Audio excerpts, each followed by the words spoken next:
This is BrightlingSource.com, and we're looking at a U-boat Flightdeck CAS today, and this is the Flightdeck Chronograph. I got this one on the aftermarket strap because I didn't really like the OEM strap that came with it. While the OEM strap is made in Italy,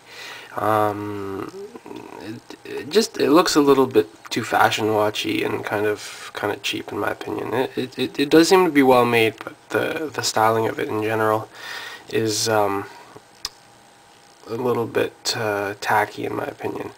A lot of people might think that this watch itself is a little bit tacky, and having discussed this watch briefly on my forum, a lot of people feel that it's apparently a cheaply made watch, which I don't really understand, because having received this, while the movement inside it is a bone stock ETA 7750 with absolutely no decoration to it, the watch itself is very well machined, and the materials are top notch. So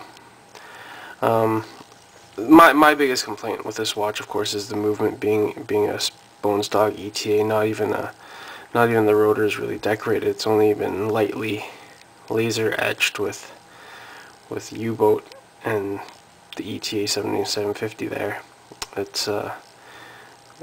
It almost warrants a why do they bother showing a movement when it's so stock, right? But other than that complaint, and the rest of the watch I feel is really quite well made.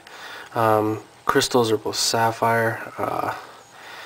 The bezel is really nicely done. It reaches a nice sharp peak. It's the satin finishing on both sides is just spectacular, actually, and from the angles and stuff, it looks really nice.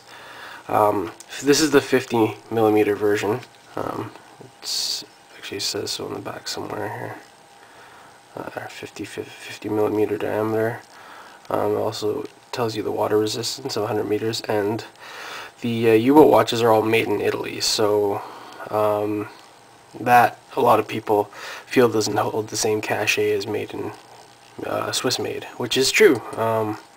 Italy doesn't have a record, or really any record, of making watches, so well, I mean, they did make Panerai way back in the day, but generally speaking, they don't have a whole history of making high quality timepieces.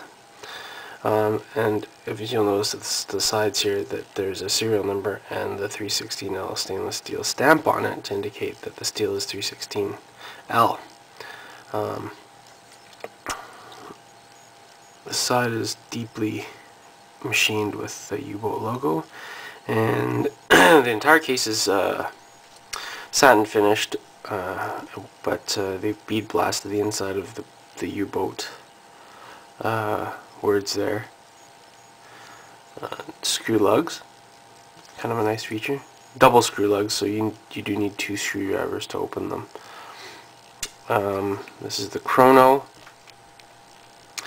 You'll notice that this is a left crown Valjoux movement, so they move the crown over to this side here. I'm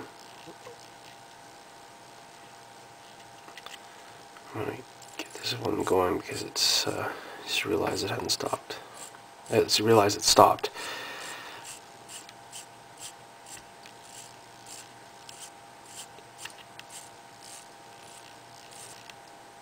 And this is the canteen cap that I removed there to unscrew the crown, as you can see. Let's get it to focus there. The crown is actually underneath the canteen. There's an O-ring there and of course you just pull it out to adjust the date or the time, right?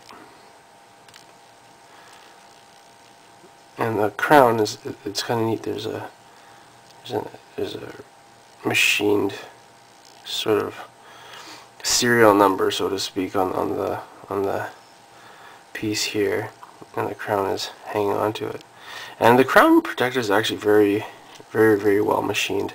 It moves on with like very little wiggle, and it's very smooth. It locks in quite nicely. And that, of course, is also signed on the outside of it. pushers are very well made. This one here is the start pusher because, of course, being that it's a inverted movement to the left side here, you start from the bottom. You can see it's the standard center mount chronograph seconds there. Begin to reset, there to stop, and then top to reset.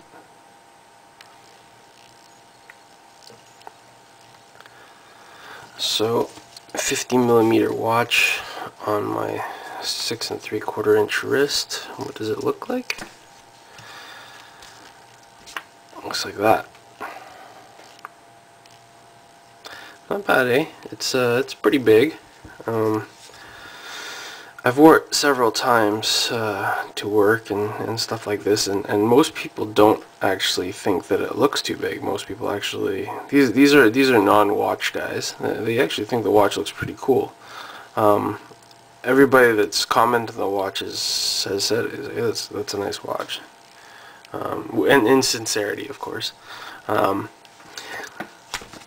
usually one to think, wow, it's a little bit big, but it has its charm.